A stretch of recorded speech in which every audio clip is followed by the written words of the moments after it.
Hi friends, என்னோட பேர் யோகேஷ். இன்னைக்கு நம்ம பார்க்க போற டாபிக் பாத்தீங்கன்னா A Brief History of Modern Indiaல first chapter Sources for the History of Modern India. First introduction பார்த்துடலாம். மாடர்ன் இந்தியாவோட பீரியடை 18th செஞ்சுரியோட மிட்ல இருந்து 20th செஞ்சுரியோட மிட் வரைக்கும் சொல்லுவாங்க. இந்த பீரியடோட இந்தியன் ஹிஸ்டரியை கன்ஸ்ட்ரக்ட் பண்றதுக்கு என்னெல்லாம் சோர்சஸ் இருந்துச்சு அப்படிங்கறத பத்தி இந்த சாப்டர்ல பார்க்க போறோம். மாடர்ன் இந்தியன் ஹிஸ்டரியை கன்ஸ்ட்ரக்ட் பண்றதுல ரொம்பவே முக்கியமான ஒன்று என்னன்னு பார்த்தீங்கன்னா ஆர்கைவ்ஸ், அதாவது ஹிஸ்டாரிக்கல் ரெக்கார்ட்ஸ் டாக்குமெண்ட்ஸோட கலெக்ஷன். இதுல நிர்வாக ரீதியா, சட்ட ரீதியாகவும், சமூக இல்லைன்னா வணிக ரீதியான ஆக்டிவிட்டி பத்தின டாக்குமெண்ட்ஸும் இருக்கும். மாடர்ன் இந்தியா ரிலேட்டடா ஆர்கைவ்ஸ்ல ஒரு முக்கியமான ஒரு விஷயம் என்னன்னா அஃபிஷியல் ரெக்கார்ட்ஸ், அதாவது கவர்மெண்ட் ஏஜென்சிஸோட பேப்பர்ஸ். ஈஸ்ட் இந்தியா கம்பெனியோட ரெக்கார்ட்ஸ்ல 1600ல இருந்து 1857 பீரியட்ல ட்ரேடிங் கண்டிஷன்ஸ் எப்படி இருந்துச்சு அப்படிங்கறத பத்தி தெளிவா சொல்லியிருப்பாங்க. அப்புறம் பிரிட்டிஷ் கிரவுன் டேக் ஓவர் பண்ணதுக்கு அப்புறமா அவங்களோட அஃபிஷியல் ரெக்கார்ட்ஸும் அதிகமாவே இருக்கு. அடுத்து 17th 18th செஞ்சுரியோட ஹிஸ்டரியை கன்ஸ்ட்ரக்ட் பண்றதுக்கு மற்ற யூரோப்பியன் ஈஸ்ட் இந்தியா கம்பெனிஸான போர்ச்சுகீஸ், டச், பிரெஞ்சோட ரெக்கார்ட்ஸ் யூஸ்ஃபுல்லா இருந்துச்சு. இது போக memoirs, biographies, travel accounts, newspapers, journals, oral evidences, creative literature, paintings, இது மூலியமாவும் மாடர்ன் இந்தியன் ஹிஸ்டரியை பத்தி தெரிஞ்சுக்க முடியுது. இந்த வீடியோல நம்ம பார்க்க போற கண்டென்ட்ஸ் பாத்தீங்கன்னா ஆர்கைவல் மெட்டீரியல்ஸ்ல சென்ட்ரல் கவர்மெண்ட் ஆர்கைவ்ஸ், ஸ்டேட் கவர்மெண்ட்ஸோட ஆர்கைவ்ஸ், 3 பிரசிடென்சிஸ், மற்ற யூரோப்பியன் பவர்ஸோட archives, judicial records, published archives, private archives, ஃபைனலா ஃபாரின் ரெபாசிட்டரிஸ் பத்தி பார்த்து முடிக்க போறோம். பார்ட் 2ல biographies, newspapers and journals, creative literature, painting பத்திலாம் பார்ப்போம். ஃபர்ஸ்ட் பாத்தீங்கன்னா central government archives. Government of இந்தியாவோட ஆர்கைவ்ஸ்லாம் நேஷனல் ஆர்கைவ்ஸ் ஆஃப் இந்தியால தான் இருக்கும். இது மினிஸ்ட்ரி ஆஃப் கல்ச்சர் கீழே வரும். இவங்க தான் public records act 1993, public records rules 1997 இம்ப்ளிமெண்டேஷனோட நோடல் ஏஜென்சியா இருந்திருப்பாங்க. அதாவது இம்ப்ளிமெண்ட் பண்றதுக்கு ஓவரால் ரெஸ்பான்சிபிலிட்டியை எடுத்துப்பாங்க. ஃபர்ஸ்ட் பாத்தீங்கன்னா இம்பீரியல் ரெக்கார்ட்ஸ் டிபார்ட்மெண்ட்டை மார்ச் 11, 1891ல கொல்கட்டால அமைச்சிருப்பாங்க. அப்புறம் 1926ல புது பில்டிங்கை கன்ஸ்ட்ரக்ட் பண்ணி நியூ டெல்லிக்கு ஷிஃப்ட் ஆகியிருப்பாங்க. இதுதான் இப்போ வரைக்கும் ஹெட் குவார்டர்ஸா இருக்கு. இந்தியாவோட இண்டிபெண்டன்ஸ்க்கு அப்புறமா இம்பீரியல் ரெக்கார்ட்ஸ் டிபார்ட்மெண்ட்டை நேஷனல் ஆர்கைவ்ஸ் ஆஃப் இந்தியான்னு பேர் மாத்தி இருப்பாங்க.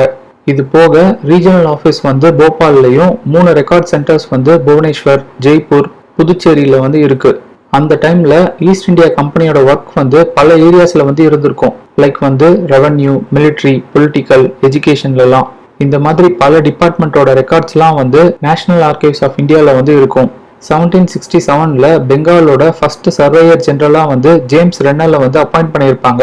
அப்போல இருந்து தான் கண்ட்ரியில சர்வே அப்படிங்கிறது ஒன்று தொடங்கி இருக்கும். அன்னோன் ரீஜன்ஸை சயின்டிஃபிக்கா மேப் பண்ண ஆரம்பிச்சிருப்பாங்க. நேஷனல் ஆர்கைவ்ஸ் ஆஃப் இந்தியாவோட 130th ஆனிவர்சரி 2020ல வந்திருக்கும். அப்போ ஜாலியன் வாலாபாக் ரிலேட்டடா ஒரு எக்ஸிபிஷனை தொடங்கி வச்சிருப்பாங்க. அடுத்தது பாத்தீங்கன்னா archives of the state government. அந்தந்த ஸ்டேட் கவர்மெண்ட் கிட்ட இருக்கிற ஆர்கைவ்ஸ்ல என்னெல்லாம் சோர்ஸ் ரெக்கார்ட்ஸ் இருக்குன்னு பார்க்கலாம். ஃபர்ஸ்ட் பாத்தீங்கன்னா அப்போ இருந்த பிரிட்டிஷ் இந்தியன் ப்ராவின்சஸோட ரெக்கார்ட்ஸ். ரெண்டாவது 1947க்கு அப்புறமா இந்தியன் யூனியனோட சேர்ந்த பிரின்ஸ்லி ஸ்டேட்ஸோட ரெக்கார்ட்ஸ். மூணாவது பிரிட்டிஷ் தவிர மற்ற ஃபாரின் அட்மினிஸ்ட்ரேட்டர்ஸ் ரிலேட்டடான ரெக்கார்ட்ஸ். நாலாவது பிரிட்டிஷ் டேக் ஓவர் பண்ண இந்தியன் பவர்ஸோட ரெக்கார்ட்ஸ். லைக் கிங்டம் ஆஃப் லஹோரோடது ஃபேமஸா கல்சா தர்பார்னு சொல்லுவாங்க. அடுத்தது பேஷ்வா தஃப்தார், அதாவது பூனே ஆர்கைவ்ஸ். இங்க மராத்தா ஹிஸ்டரி பத்தின சோர்சஸ் இருக்கும். அதே மாதிரி பிரின்ஸ்லி ஸ்டேட்ஸோட ஹிஸ்டரிலாம் அந்தந்த ஸ்டேட் கவர்மெண்ட்ஸோட ஸ்டேட் ஆர்கைவ்ஸ்ல இருக்கும். லைக் ராஜஸ்தான் ஸ்டேட் ஆர்கைவ்ஸ்ல ஜெய்ப்பூர், ஜோத்பூர், உதய்பூர் ரெக்கார்ட்ஸ்லாம் இருக்கும். அப்புறம் 1846ல இருந்து ஜம்மு அண்ட் காஷ்மீர்ல நடந்த டோங்கரா ரூல் பத்தின ஹிஸ்டரி ஜம்முல இருக்கும். அதே மாதிரி கேரளால ட்ரவன்கோர் அண்ட் கொச்சினோட ஹிஸ்டரி இருக்கும். மைசூரோடது கர்நாடகாலையும், கொல்ஹாப்பூர் கிங்டமோடது மகாராஷ்டிரா ஸ்டேட் ஆர்கைவ்ஸ்ல இருக்கும். அடுத்தது பாத்தீங்கன்னா archives of 3 presidencies. First Bengal presidency பத்தின ரெக்கார்ட்ஸ்லாம் ஸ்டேட் ஆர்கைவ்ஸ் ஆஃப் வெஸ்ட் பெங்கால்ல இருக்கும். ரெண்டாவது மெட்ராஸ் பிரசிடென்சி பத்தின ரெக்கார்ட்ஸ், ஃபோர்ட் சென்ட் ஜார்ஜோட கவர்னர் கவுன்சில் பத்தின ரெக்கார்ட்ஸ். அப்புறம் ஈஸ்ட் இந்தியா கம்பெனி சவுத்துல எப்படி பொலிட்டிக்கல் பவர் அட்டைன் பண்ணாங்கன்றத பத்தின ரெக்கார்ட்ஸ். அடுத்து ஆங்கிலோ பிரெஞ்சு ஸ்ட்ரகிள் பத்தின ரெக்கார்ட்ஸ். அடுத்து பிரிட்டிஷ்க்கும் மற்ற இந்தியன் பவர்ஸ்க்கும் நடந்த சில கான்ஃபிளிக் பத்தின ரெக்கார்ட்ஸ்லாம் மெட்ராஸ் ரெக்கார்ட் ஆஃபீஸ், அதாவது தமிழ்நாடு ஆர்கைவ்ஸ்ல இருக்கு. அடுத்தது பாம்பே பிரசிடென்சி பத்தின ரெக்கார்ட்ஸ்லாம் மும்பைல மகாராஷ்டிரா செக்ரட்டரியேட் ரெக்கார்ட் ஆஃபீஸ்ல இருக்கு. இந்த ஆர்கைவ்ஸ் மூலியமா வெஸ்டர்ன் இந்தியா பத்தின ஹிஸ்டரி தெரிஞ்சுக்க முடியும். அடுத்து பாத்தீங்கன்னா archives of other European powers. First பாத்தீங்கன்னா போர்ச்சுகீஸ் ரிலேட்டடான ஆர்கைவ்ஸ்லாம் கோவால ப்ரிசர்வ் பண்ணியிருப்பாங்க. மெயினா 1700ல இருந்து 1900 பீரியடோடதுலாம். போர்ச்சுகலோட கேபிட்டலான லிஸ்பன்ல இருந்து கோவாக்கு வந்த ஆர்டர்ஸ் டிஸ்பேச்சஸும் இந்தியாவில இருந்து போர்ச்சுகலுக்கு போன ரெஸ்பான்ஸ் ரிப்போர்ட்ஸ்லாம் வந்து போர்ச்சுகீஸ் ஆர்கைவ்ஸ்லயே வந்து ரொம்பவே முக்கியமானதா இருக்கு. செகண்ட் பாத்தீங்கன்னா வந்து டச் ரிலேட்டடான ஆர்கைவ்ஸ். இங்க வந்து டச் அப்படிங்கிறது யாரை சொல்றாங்கன்னா வந்து நெதர்லாண்ட்ல இருக்கிற பீப்புளை வந்து சொல்லுவாங்க. கொச்சின் மலபார் ரீஜியனோட டச் ரெக்கார்ட்ஸ்லாம் வந்து மெட்ராஸ் ரெக்கார்ட் ஆஃபீஸ்ல வந்து இருக்கு. அப்புறம் சின்சூரா ரீஜியனோட டச் ரெக்கார்ட்ஸ் வந்து ஸ்டேட் ஆர்கைவ்ஸ் ஆஃப் வெஸ்ட் பெங்கால்ல வந்து இருக்கு. தேர்ட் பாத்தீங்கன்னா வந்து சந்திரநாகூர் அப்புறம் பாண்டிச்சேரி ரீஜனோட பிரெஞ்சு ஆர்கைவ்ஸ்லாம் வந்து பிரெஞ்சு அத்தாரிட்டிஸ் இந்தியாவில இருந்து பிரான்ஸ் பாரிஸ்க்கு கிளம்பி போகும்போதே வந்து எடுத்துட்டு போயிருப்பாங்க. ஃபைனலா வந்து டேனிஷ் ரிலேட்டடான ஆர்கைவ்ஸ். இங்க டேனிஷ் அப்படிங்கிறது யாருன்னு பாத்தீங்கன்னா வந்து டென்மார்க் பீப்புளை சொல்லுவாங்க. இவங்க 1845ல தரங்கம்பாடி அப்புறம் செரம்போரை வந்து இங்கிலீஷ் ஈஸ்ட் இந்தியா கம்பெனிக்கு வந்து செல் பண்ணிட்டு அவங்களோட ஆர்கைவ்ஸை வந்து டென்மார்க்குக்கு வந்து அனுப்பிட்டாங்க. தரங்கம்பாடி ஏரியாவோட சில டேனிஷ் ரெக்கார்ட்ஸ் மட்டும் வந்து மெட்ராஸ் ரெக்கார்ட் ஆஃபீஸ்ல வந்து இருக்கு. அடுத்தது பார்த்தீங்கன்னா வந்து judicial records. Fort Saint George mayor's கோர்ட்டோட நீதித்துறை ரிலேட்டடான ஆர்கைவ்ஸ் வந்து மெட்ராஸ் ரெக்கார்ட் ஆஃபீஸில் வந்து இருக்கு. அதில் இயர்லியஸ்டாக வந்து 1689ல இருந்து இருக்கு. அடுத்ததான் வந்து ஃபோர்ட் வில்லியம்ஸ் மேயர்ஸ் கோர்ட்டோட ரெக்கார்ட்ஸ்லாம் வந்து தொலைஞ்சிருச்சு. ஆனால் 1757 to 1773க்கான ரெக்கார்ட்ஸ்லாம் வந்து இன்னும் இருக்கு. அப்புறம் 1774 to 1861 பீரியடோட பெங்கால் சுப்ரீம் கோர்ட்டோட ஆர்கைவ்ஸ்லாம் வந்து கல்கட்டா ஹை கோர்ட்டோட ரெக்கார்ட் ரூம்ல வந்து இருக்கு. அடுத்ததான் வந்து 1728ல அமைக்கப்பட்ட பாம்பே மேயர்ஸ் கோர்ட்டோட ரெக்கார்ட்ஸ்லாம் வந்து மகாராஷ்டிரா செக்ரட்டரியேட் ரெக்கார்ட் ஆஃபீஸில் வந்து இருக்கு.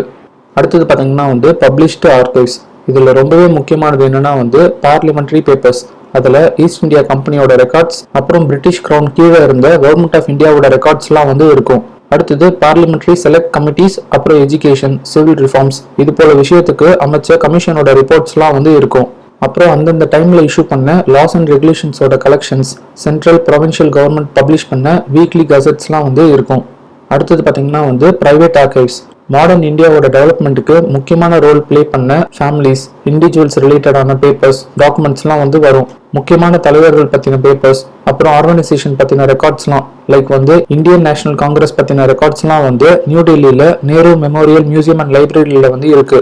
அதே மாதிரி பேங்க்ஸ் பிஸ்னஸ் ஹவுஸ் பற்றின ஆர்கைவ்ஸ்லாம் வந்து எக்கனாமிக் சேஞ்சஸ் பற்றி படிக்கிறதுக்கு யூஸ்ஃபுல்லாக இருக்கு. அடுத்தது பார்த்தீங்கன்னா வந்து ஃபாரின் ரெபாசிட்டரிஸ். இந்தியாவில் இருக்கிற டிஃப்ரெண்ட் ஏரியாஸை ரூல் பண்ண கண்ட்ரிலையும் வந்து மாடர்ன் இந்தியா பற்றின ஹிஸ்டாரிக்கல் மெட்டீரியல் வந்து இருக்கு. லண்டன்ல வந்து இந்தியா ஆஃபீஸ் ரெக்கார்ட்ஸ் அப்புறம் பிரிட்டிஷ் மியூசியம்ல இருக்கிற ரெக்கார்ட்ஸ்லாம் வந்து ரொம்பவே வேல்யூபிளானது.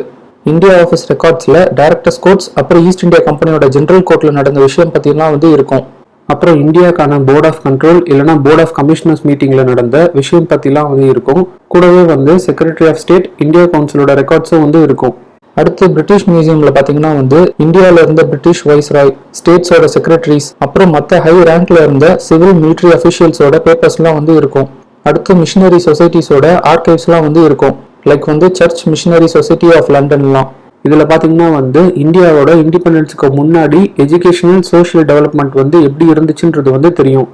அடுத்தது பிரெஞ்சு இங்க ரூல் பண்ணதோட ஹிஸ்டரி ரிலேட்டடான ரெக்கார்ட்ஸ்லாம் வந்து ஆர்கைவ்ஸ் நேஷனலி பாரிஸ்லயும் archives of the French ministries of foreign affairs colonies and வார்ல இருக்கு. அடுத்தது டச் ஈஸ்ட் இந்தியா கம்பெனியோட ரெக்கார்ட்ஸ்லாம் வந்து ரிச் ஸ்கார் சீஃப்ல வந்து இருக்கு. டேனிஷோடது வந்து கொப்பன்ஹேகன்லயும் போர்ச்சுகீஸோடது வந்து லிஸ்பன்லயும் வந்து இருக்கு. இந்த மாதிரியான யூரோப்பியன் நேஷனோட ஆர்கைவ்ஸ் தவிர பாகிஸ்தான்ல வந்து ரொம்பவே முக்கியமான ஆர்கைவ்ஸ்லாம் வந்து ப்ரிசர்வ் பண்ணியிருப்பாங்க. வெஸ்ட் பாகிஸ்தான் ரெக்கார்ட் ஆஃபீஸ் லாகூர், ரெக்கார்ட் ஆஃபீஸ் பேஷ்வார் அப்புறம் சிங்ல இருக்கிற ரெக்கார்ட்ஸ்ல அப்போ இந்தியா வந்து ஆப்கானிஸ்தான் ஈரான் மற்ற நெய்பரிங் கண்ட்ரிஸோட கொலோனியல் ரூல் டைம்ல எப்படி ரிலேஷன்ல இருந்தோன்ற ஹிஸ்டரி வந்து இருக்கும். அவ்வளோதான் ஃப்ரெண்ட்ஸ். அடுத்த வீடியோல மாடர்ன் இந்தியன் ஹிஸ்டரியில sources for the history of modern இந்தியாவில் பார்ட் 2 பார்க்கலாம். தேங்க்யூ.